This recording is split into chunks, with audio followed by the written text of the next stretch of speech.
नमस्कार दोस्तों, जेमे गुइया के इस एपिसोड में आपका फिर से स्वागत है। आज मैं बात करने वाली हूँ टेम्परामेंट, गुस्सा या अचानक से जो अजीब सा एक जोश आ जाता है कि मुझे इसको कुछ कह ही देना है या रोक नहीं पाते खुद को, कंट्रोल नहीं कर पाते। आज मैं उस बारे में बात करना चाहती हूँ। देखिए, हम अपनी चार दीवारी में अपने घर के अंदर चाहे जैसे भी हो, वो बाहर बात नहीं पता लगती है। कंट्रोल तो हर जगह होना ही चाहिए, बेकाबू तो कभी भी नहीं हो जाना चाहिए। मगर जब हम पब्लिक में होते हैं, जब आपको 4 लोग देख रहे होते हैं, जो लोग कहते हैं 4 लोग देखेंगे तो वो सच में देख तो रहे होते हैं और उसमें आपके व्यक्तित्व की झलक दिखती है। मैं कुछ अरसे पहले अ, कोई स्टूडियो में थी। अचानक से वहाँ पे शोर और बुदबुदाहट शुरू हो गई कि अरे, अरे, अरे! वहाँ पे ये हो गया, वहाँ पे ये हो गया, वहाँ पे ये हो गया। तो फाइनली शायद मेबी मैं सीनियर थी वहाँ पर, तो मुझे बुलाया गया कि आप ज़रा देखिए ना। तो हुआ क्या कि किसी एक लड़की का टिफ़िन, उसका जो लंच टाइम था, वो जो 45 मिनट्स का लंच टाइम था, उसमें उसने अपनी हाउस हेल्पर को टिफ़िन के लिए बुलाया था कि लेके आना मेरा टिफ़िन। और वो शायद वो लड़की लेट हो गई थी।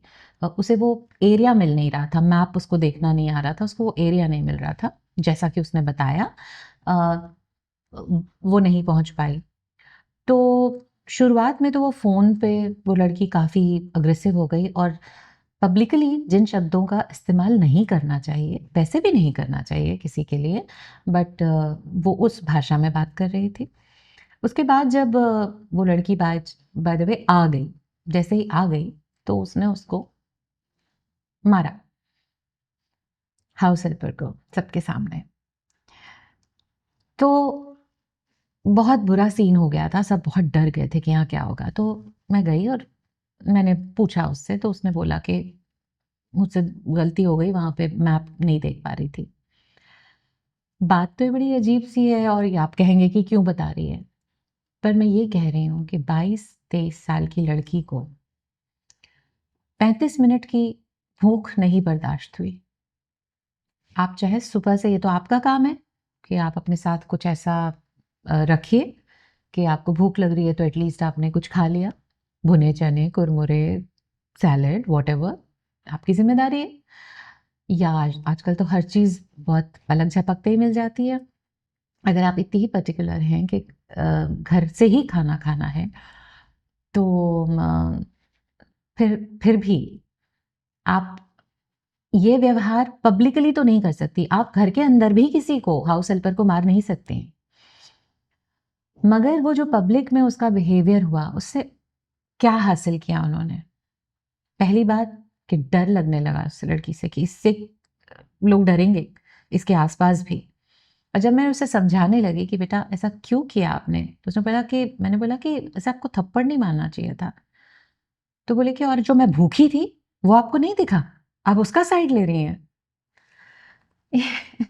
मैं इस बारे में क्या बोलूँ कि 35 मिनट की भूख और उसका जो अपमान आपने किया, जस्ट बिकॉज़ कि वो एक हेल्पर थी, इस वजह से वो आपको उस समय कुछ नहीं कह पाई। मगर अगर मान लीजिए वो भी उस लेवल की बदतमीज़ होती और वो पब्लिकली थप्पड़ मार देती सबके सामने, तो आपकी क्या इज़्ज़त रह जाती? मैं ये हर बार कहती हूँ सबसे कि क्या हो गया है? कहाँ हम पहुँच गए हैं या हमने क्या अपब्रिंगिंग दी है कि हम पेशेंस सिखा ही नहीं पा रहे हैं। हम सब्र सिखा ही नहीं पा रहे हैं। हम ह्यूमिलिटी सिखा ही नहीं पा, और मैं ऐसा नहीं है, मैं बहुत सारे यंगस्टर्स को जानती हूँ, बहुत अच्छे बच्चों को जानती हूँ, जो बड़े प्यार से बात करते हैं अपने हाउस हेल्प से या ऑटो वालों से, थैंक यू, ये बोलना आता है।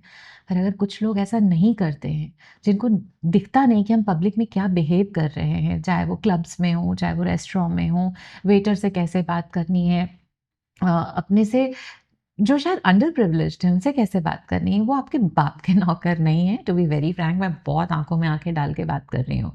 आप भी बाहर काम करने निकलते हैं, आपको उसके पैसे मिलते हैं, वो भी बाहर काम करते हैं और उसको पैसे मिलते हैं। उसके काम की वजह से आप उसका अपमान नहीं कर सकते हैं। पब्लिक ह्यूमिलिएशन नहीं कर सकते हैं। इस पे तो मैं और भी बात करूँगी पब्लिक ह्यूमिलिएशन पे, मगर पब्लिकली आप किसी को ह्यूमिलिएट नहीं कर सकते, इतना अपमान नहीं कर सकते हैं। उसमें इतना सब्र आप लोगों में होना चाहिए यार। बच्चों को मैं हमेशा यही बोलती हूँ, छोटे-छोटे बच्चे हो यार आप लोग, गाड़ी कोई कोई मेरे बगल से क्यों इतनी तेज़ चला के ले गया? मैंने जो बोला वो क्यों नहीं सुना? बहुत जगहों पे मैं मॉल्स में देखती हूँ आपस में छोटे-छोटे लोग, कपल्स लड़ रहे होते हैं, पता नहीं किस बात की ईगो पे। चलो वो सबकी अपनी जर्नी है। पर मेरा सिर्फ़ ये कहना है, उस दिन मेरी बड़ी आँखें खुली कि ये एक तरीका जिस पे सब लोगों की आँखें एग्ज़ैक्टली आप तक आ गई।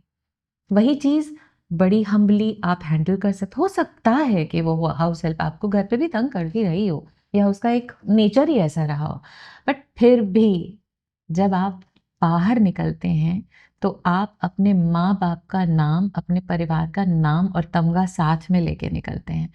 प्लीज़ उसे उछालिए मत। समाज में अपने आप को ऐसे व्यवस्थित कीजिए ताकि लोग आपसे हमेशा कुछ सीख लें।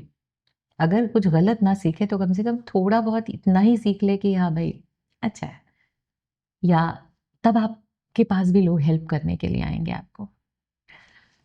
यही बताना था, हाँ, यही एक्सपीरियंस शेयर करना था। मैं तो वही बातें बताती हूँ जो मैंने एक्सपीरियंस की हैं बिना किसी का नाम लिए। हो सकता है मैं कुछ चीज़ें बदल भी देती हूँ पर किस्सा सही है।